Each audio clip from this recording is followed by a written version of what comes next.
అప్పటికే ఆమె చనిపోయి 19 రోజులు అయిపోయింది. ఆమె బాడీ డీకంపోజ్ అవ్వడం స్టార్ట్ అయిపోయింది. కానీ పోలీసులు మాత్రం ఈ కేసులో ఒక్క క్లూ కూడా కనిపెట్టలేకపోయారు. అయితే అక్కడ అతనికి కనిపించిన ఒక దృశ్యం తన లైఫ్ లో ఎప్పటికీ మర్చిపోలేనిది. ఆ హోటల్ కి భయంకరమైన ఒక చీకటి చరిత్ర ఉంది. ఆ హోటల్ పేరే సెసిల్ హోటల్. అప్పుడే పోలీసులకి భయంకరమైన వింతైన అనుమానం స్టార్ట్ అయింది. ఎలిసా ప్రవర్తన చాలా వింతగా ఉంది. ఆమె మా బెడ్స్ పై వింత వింత కాగితాలు పెడుతుంది. మేము రూమ్ లోకి వెళ్లకుండా లోపల లాక్ చేసుకుంటుంది. మేము ఇక మీద తనతో పాటు కలిసి ఉండలేం అని కంప్లైంట్ ఇచ్చారు. Well, several years after a young woman was found dead inside a water tank on the roof of a downtown LA hotel,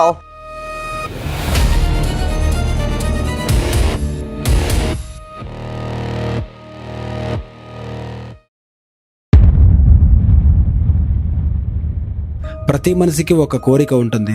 4 గోడల మధ్య బతికే పక్షికి ఆకాశం మొత్తం తిరిగి రావాలి అనే కోరిక ఎలా ఉంటుందో 21 సంవత్సరాల ఎలిసా లామ్ అనే అమ్మాయికి కూడా అలాంటి కోరిక ఉండేది. ఆమెది కెనడాలోని వాంకోవర్. పక్కా సాంప్రదాయమైన చైనీస్ ఫ్యామిలీ. వాళ్ళ అమ్మ నాన్న చాలా స్ట్రిక్ట్. కానీ ఎలిసాకి మాత్రం ప్రపంచం మొత్తం సోలోగా చుట్టి రావాలి అనే కోరిక ఉండేది. అందుకే తను కాలిఫోర్నియా వెస్ట్ కోస్ట్ మొత్తం ఒంటరిగా తిరుగుతాను అని ఇంట్లో అడిగింది. మొదట వాళ్ళు దానికి ఒప్పుకోలేదు. ఎలిసా వాళ్ళ పేరెంట్స్ ని ఎంతగానో రిక్వెస్ట్ చేసిన తర్వాత ఒకే ఒక్క కండిషన్ మీద ఒప్పుకున్నారు. అదేంటంటే ప్రతిరోజు రాత్రి నువ్వు ఇంటికి ఫోన్ చేసి సేఫ్ గా ఉన్నాను అని చెప్పాలి. అందుకు ఎలిసా సరే అంది. ట్రిప్ స్టార్ట్ అయింది. ఆమె లాస్ ఏంజల్స్ కి చేరుకుంది. అక్కడికి చేరుకున్న మొదటి రోజు ఇంటికి కాల్ చేసి నేను సేఫ్ గా ఉన్నాను అని చెప్పింది. అలా 2వ రోజు 3వ రోజు కూడా ఇంటికి కాల్ చేసింది. కానీ ఫిబ్రవరి 1, 2013 ఆమె నుండి ఇంటికి కాల్ వెళ్ళలేదు. అలసిపోయి రెస్ట్ తీసుకుంటుందేమో అని చెప్పేసి వాళ్ళ పేరెంట్స్ కూడా లైట్ తీసుకున్నారు. కానీ ఆ మరుసటి రోజు కూడా ఎలిసా వాళ్ళ ఇంటికి కాల్ చేయలేదు. వాళ్ళ పేరెంట్స్ టెన్షన్ పడి రిటర్న్ లో వాళ్ళే ఈమెకు కాల్ చేశారు. కానీ ఈమె ఫోన్ స్విచ్ ఆఫ్. అసలు ఆమె షెడ్యూల్ ప్రకారం లాస్ ఏంజలస్ నుండి శాంటా క్రజ్ అనే మరో ఊరికి వెళ్ళాలి. కానీ ఆమె వెళ్ళలేదు. ఆ హోటల్లోనే ఉండిపోయింది. ఆ హోటల్లో ఉండి ఆమె చెక్అవుట్ కూడా అవ్వలేదు. ఇక వాళ్ళ పేరెంట్స్కి భయం వేసి లాస్ ఏంజలస్ పోలీసులకి కంప్లైంట్ ఇచ్చారు. ఇక వెంటనే పోలీసులు ఎలిసా ఉంటున్న హోటల్కి వెళ్ళారు. ఆ హోటల్లో ఆమె బుక్ చేసుకున్న ఆ రూమ్ డోర్ తెరిచి లోపలికి వెళ్ళారు. లోపల ఆమె లగేజ్, బట్టలు, పర్స్ అన్నీ అక్కడే ఉన్నాయి. ఆమె గది కూడా చాలా నీట్గా సర్దిపెట్టి ఉంది. ఆమె గదిలోకి దొంగతనంగా ఎవరైనా లోపలికి వెళ్ళినట్టు కూడా ఆనవాళ్ళేమీ లేవు. కానీ ఎలిసా మాత్రం ఆ హోటల్లో ఎక్కడా కనిపించట్లేదు. అప్పుడే పోలీసులకి భయంకరమైన వింతైన అనుమానం స్టార్ట్ అయింది. అదేంటంటే ఎలిసా బుక్ చేసుకున్న ఆ హోటల్కి భయంకరమైన ఒక చీకటి చరిత్ర ఉంది. ఆ హోటల్ పేరే సెసిల్ హోటల్. ఈ కేసులో మనం ఎలిసా లామ్ గురించి ఎంత ఎక్కువగా మాట్లాడతామో ఆమె ఉంటున్న ఆ హోటల్ గురించి కూడా అంతే మాట్లాడుకోవాలి. ఎందుకంటే లాస్ ఏంజలస్ లో ఈ హోటల్ని హోటల్ ఆఫ్ డెత్ అని కూడా పిలుస్తారు. 1920లో కట్టిన ఈ హోటల్లో ఇప్పటి వరకు 15కు పైగా ఆత్మహత్యలు జరిగాయి. ఎంతో మంది తమ ప్రాణాలని ఇక్కడే తీసుకున్నారు. అంతేకాదు అమెరికాని వణికించిన మోస్ట్ డేంజరస్ సీరియల్ కిల్లర్స్ కి ఈ హోటల్ ఒక సేఫ్ ప్లేస్. 1980లో రాత్రిపూట ఇళ్లలోకి దూరి మరీ చాలా కిరాతకంగా మనుషుల్ని చంపిన రిచార్డ్ రామిరేజ్ అంటే నైట్ స్టాకర్ గా పిలువబడే ఆ కిల్లర్ తను హత్యలు చేసే సమయంలో ఈ హోటల్లోనే స్టే చేసేవాడు. తను హత్యలు చేసిన తర్వాత ఒళ్ళంతా రక్తంతో రాత్రిపూట ఈ హోటల్లోకి ఎంటర్ అయినా కూడా ఆ హోటల్లో ఉండే వాళ్ళు అతన్ని ఏమీ అనేవాళ్ళు కాదు. అసలు అతన్ని పట్టించుకునే వాళ్ళే కాదు. అంతేకాదు జాక్ అండర్ వేగర్ అనే సీరియల్ కిల్లర్ కూడా ఈ హోటల్లోనే ఉండి హత్యలు చేసేవాడు. అతను ఎంతో మంది వేశ్యలని చంపేశాడు. అమెరికాలోనే అత్యంత మిస్టీరియస్ మర్డర్ కేసు అయిన బ్లాక్ దలియా కేసులో చనిపోయిన ఎలిజబెత్ షార్ట్ చివరిసారిగా ఈ హోటల్లోనే కనిపించింది. ఇలా అణవణవన మరణం, నెగిటివ్ వైబ్స్ కలిగిన ఈ హోటల్లోనే మన ఎలిసా లామ్ కూడా అడుగు పెట్టింది. ఇక్కడ ఇంకొక షాకింగ్ డీటెయిల్ ఏంటంటే ఎలిసా స్టార్టింగ్ లో డబ్బులు మిగులుతాయని ఆ హోటల్లో ఒక షేర్డ్ రూమ్ ని బుక్ చేసుకుంది. ఒక 2 రోజుల తర్వాత ఆమె రూమ్ లో ఉన్న తన రూమ్మేట్స్ మేనేజ్మెంట్ కి వెళ్ళి ఒక కంప్లైంట్ ఇచ్చారు ఎలిసా మీద. అదేంటంటే ఎలిసా ప్రవర్తన చాలా వింతగా ఉంది. ఆమె మా బెడ్స్ పై వింత వింత కాగితాలు పెడుతుంది. మేము రూమ్ లోకి వెళ్లకుండా లోపల లాక్ చేసుకుంటుంది. మేము ఇక మీద తనతో పాటు కలిసి ఉండలేం అని కంప్లైంట్ ఇచ్చారు. దాంతో ఆ హోటల్ మేనేజ్మెంట్ వాళ్ళు ఎలిసాని 5వ అంతస్తులో ఉన్న ఒక ప్రైవేట్ రూమ్ లోకి పంపించారు. ఆ ప్రైవేట్ రూమ్ లోకి వెళ్ళిన 2 రోజుల తర్వాత ఎలిసా మిస్ అయింది. ఎలిసా మిస్ అయిపోయి అప్పటికే 2 వారాలు గడిచిపోయాయి. కానీ పోలీసులు మాత్రం ఈ కేసులో ఒక్క క్లూ కూడా కనిపెట్టలేకపోయారు. ఫిబ్రవరి 14న పోలీసులు ఒక ప్రెస్ మీట్ పెట్టి ఆ సెసిల్ హోటల్ ఎలివేటర్లో రికార్డ్ అయిన ఒక సీసీటీవీ ఫుటేజ్ ని రిలీజ్ చేశారు. ఆ వీడియోని చూసి ప్రపంచం మొత్తం షాక్ అయింది.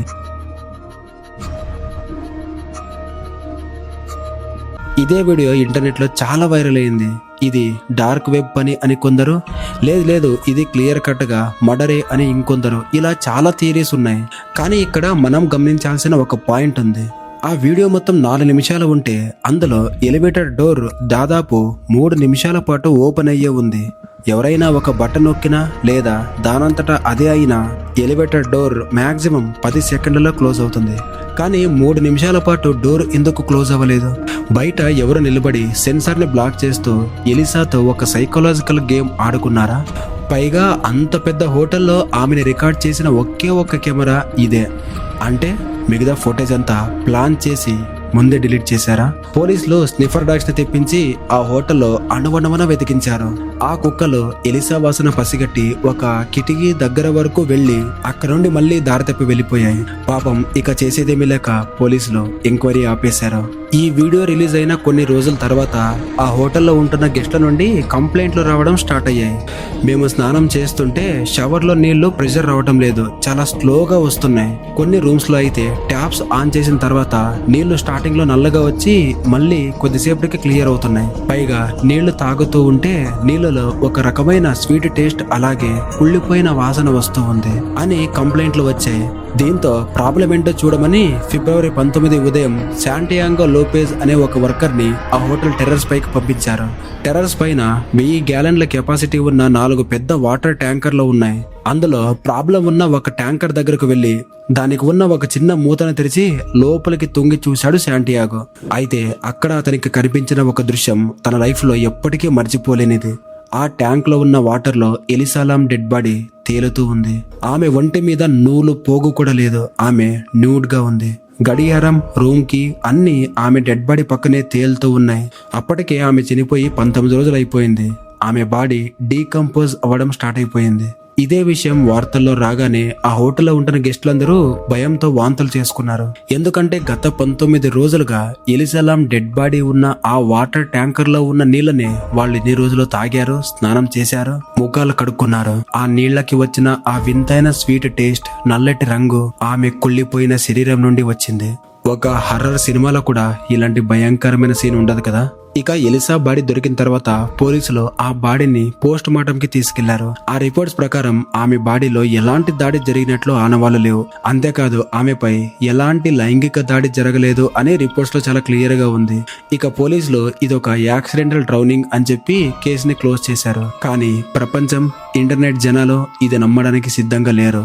అప్పుడే ఈ కేసులో కొన్ని థియరీలు బయటకు వచ్చాయి. Theory 1, the inside job. ELISA అసలు ఆ టెర్రస్ పైకి ఎలా వెళ్ళింది? టెర్రస్ కి వెళ్లే డోర్ కి సెక్యూరిటీ అలారం ఉంటుంది. ఒకవేళ ఎలిసా ఆ డోర్ ని ఓపెన్ చేస్తే ఖచ్చితంగా సెక్యూరిటీ అలారం మోగాలి. కానీ మోగలేదు. ఆ అలారం కోడ్ ఆ హోటల్లో పనిచేసే స్టాఫ్ కి మాత్రమే తెలుసు. ఒకవేళ ఆ హోటల్లో పనిచేసే స్టాఫ్ మెంబర్ ఒకరు ఎలిసాని వెంబడిస్తూ ఉండాలి. పైగా ఆ వాటర్ ట్యాంకర్ కి ఉన్న మూత కూడా చాలా బరువుగా ఉంటుంది. సన్నగా ఉండే ఒక అమ్మాయి ఆ మూతని ఓపెన్ చేసి తనంతకు తానే లోపలికి దూకి మళ్ళీ ఆ వాటర్ ట్యాంకర్ కి ఉన్న మూతని తనే క్లోజ్ చేసుకుంటుందా? ఖచ్చితంగా ఇది ఆ హోటల్లో పనిచేసే స్టాఫ్ మెంబర్స్ పనే. వాళ్లే ఆమెను చంపేసి ఆ వాటర్ ట్యాంకర్ లో పడేసి ఎలివేటర్ లో రికార్డ్ అయిన ఆ సీసీటీవీ ఫుటేజ్ ను కూడా ఎడిట్ చేశారు అనేది మొదటి వాదన. Theory number 2, the elevator game. Cecil hotel కి ఉన్న దెయ్యాల చరిత్ర గురించి మనం ముందే మాట్లాడుకున్నాం. కొరియాలో ఒక అర్బన్ లెజెండ్ ఉంది, అదే ది ఎలివేటర్ గేమ్. ఈ గేమ్ రూల్స్ ప్రకారం ఒక ఆర్డర్ లో ఎలివేటర్ బటన్స్ నొక్కితే ఒక వింతైన మహిళ ఆ ఎలివేటర్ లోకి ఎంటర్ అవుతుంది. ఆమెతో మాట్లాడకుండా ఉంటే ఆమె మనల్ని ఇంకొక దయ్యాల ప్రపంచంలోకి తీసుకెళ్తుంది అంటారు. సీసీటీవీ ఫుటేజ్ లో రికార్డ్ అయిన ఆ వీడియో చూస్తే ఎలిసా చేసిన చేష్టలు మొత్తం అలాగే ఉన్నాయి. బహుశా ఆమె ఈ గేమ్ ఆడి మధ్యలో ఏదైనా ఒక తప్పు చేసి ఆ అదృశ్య చేతికి చిక్కిందా? అందుకే ఆమె వీడియోలో ఎవరికీ కనిపించని ఒక అదృశ్య శక్తితో పోరాడింది అని ఇంకొంతమంది చెబుతున్నారు. ఇలా చెప్పుకుంటూ పోతే కొన్ని వందల థియరీలు, కథలు ఇంటర్నెట్ లో వైరల్ అయినా చిట్ట చివరికి వాస్తవం అనేది ఒకటి ఉంటుంది. అది సినిమాటిక్ గా ఉండదు, చాలా చేదుగా భయంకరంగా ఉంటుంది. అసలు నిజం ఏంటంటే ఎలిసాకి బైపోలార్ 1 డిజార్డర్ అలాగే సీరియస్ డిప్రెషన్ ఉంది. ఆమె మెంటల్ స్టేటస్ స్టేబుల్ గా ఉండడానికి ఆమె 4 రకాల మెడిసిన్స్ వాడేది. టాక్సికాలజీ రిపోర్ట్స్ ప్రకారం ఆమె చనిపోవడానికి ముందు మెడిసిన్స్ సరిగ్గా వాడలేదు. దీనివల్ల ఆమెకి ఒక భయంకరమైన మ్యానిక్ ఎపిసోడ్ వచ్చింది. దీని అర్థం ఏంటంటే లేనివి ఉన్నట్లుగా కనిపించడం, ఎవరో నన్ను చంపడానికి వస్తున్నారు అనే ఒక విచిత్రమైన పానిక్ అటాక్ లాంటిదన్నమాట. ఎలివేటర్ లో ఆమెని ఏ దయ్యం ఏ మనిషి వెంబడించలేదు. ఆమె బ్రెయిన్ క్రియేట్ చేసిన ఒక ఊహాజనిత శత్రువును చూసి ఆమె భయపడింది. ఇక టెర్రస్ పైకి ఆమె ఎలా వెళ్ళింది? టెర్రస్ పైకి వెళ్ళడానికి ఉన్నది ఆ ఒక్క డోర్ మాత్రమే కాదు, బయట వైపు ఉండే ఫైర్ ఎస్కేప్ మెట్ల ద్వారా ఎవరైనా అలారం మోగకుండా ఈజీగా టెర్రస్ పైకి వెళ్ళొచ్చు. కొంతమంది యూట్యూబర్స్ దీన్ని ప్రాక్టికల్ గా చేసి చూపించారు. స్నిఫర్ డాగ్స్ దారి తప్పింది కూడా ఈ కిటికీ దగ్గరే. ఆ రాత్రి తన భయాల నుండి తప్పించుకోవడానికి ఎలిసా ఆ మెట్లు ఎక్కి టెర్రస్ పైకి వెళ్ళిపోయింది. ఇక చివరి మిస్టరీ, ఆ మూత ఎవరు వేశారు? వాస్తవానికి మొదటి రోజు బాడీని చూసిన శాంటియాంగో పోలీసులకి ఇచ్చిన స్టేట్మెంట్ ఏంటంటే, నేను వెళ్లేసరికి ఆ వాటర్ ట్యాంక్ మూత తెరిచే ఉంది, కానీ దాన్ని రిపోర్ట్ లో రాయడంలో పోలీసులు మిస్టేక్ చేశారు. ఇదే ఈ ఇంటర్నెట్ సెన్సేషన్ కి కారణమయ్యింది. ఎలిసా ఆ వాటర్ ట్యాంక్ మూత ఓపెన్ చేసి అందులో దాక్కోవడానికి ట్రై చేసింది.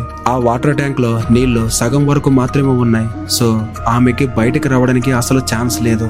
విపరీతమైన చలి వల్ల వచ్చిన హైపోథర్మియాకు నీటిలో పడిపోయిన ప్యానిక్ అటాక్ కి గురయ్యి ఇక లోపలే ఊపిరాడక చనిపోయింది. సో ఇక ఫైనలీ ఎలిసాల మర్డర్ ఒక దయ్యం పని కాదు, అదొక పారానార్మల్ యాక్టివిటీ కూడా కాదు. ఎంత ఒంటరితనంగా ఫీల్ అయ్యేలా చేస్తాయో ఇదొక భయంకరమైన ఉదాహరణ. ఇంటర్నెట్ ఎప్పుడూ కాన్స్పిరసీల వెనక పరిగెడుతూ ఉంటుంది, కానీ ఆ థ్రిల్ వెనక ఒక తల్లిదండ్రుల ఆవేదన, తమ కూతురు ఆ చీకటి ట్యాంక్ లో ఒంటరిగా అనుభవించిన నరకం కూడా దాగి ఉన్నాయి. సో ఇది ఫ్రెండ్స్ ఎలిసాలాం డెత్ వెనకాల ఉన్న అసలైన స్టోరీ. ఇంతకీ మీరేమనుకుంటున్నారు? ఇది యాక్సిడెంటల్ డ్రోనింగా లేదా ఆ హోటల్లో ఉండే స్టాఫ్ ఎవరైనా కావాలనే ఇలా చేశారా? లేదా ఆ సీసీటీవీ ఫుటేజ్ లో చూసినట్టు ఇదేమైనా దెయ్యాల పనే? కామెంట్లో తెలియజేయండి. ఇలాంటి మరెన్నో డార్క్ డీటెయిల్ మిస్టరీ వీడియోస్ కోసం మన ఛానల్ సబ్స్క్రైబ్ చేయండి. మీ ఫ్రెండ్స్ అండ్ ఫ్యామిలీలో ఇలాంటి కంటెంట్ని ఎవరైనా ఇష్టపడితే మన వీడియోస్ని వాళ్ళకి షేర్ చేసి సబ్స్క్రైబ్ చేయమని చెప్పండి. Thank you for watching.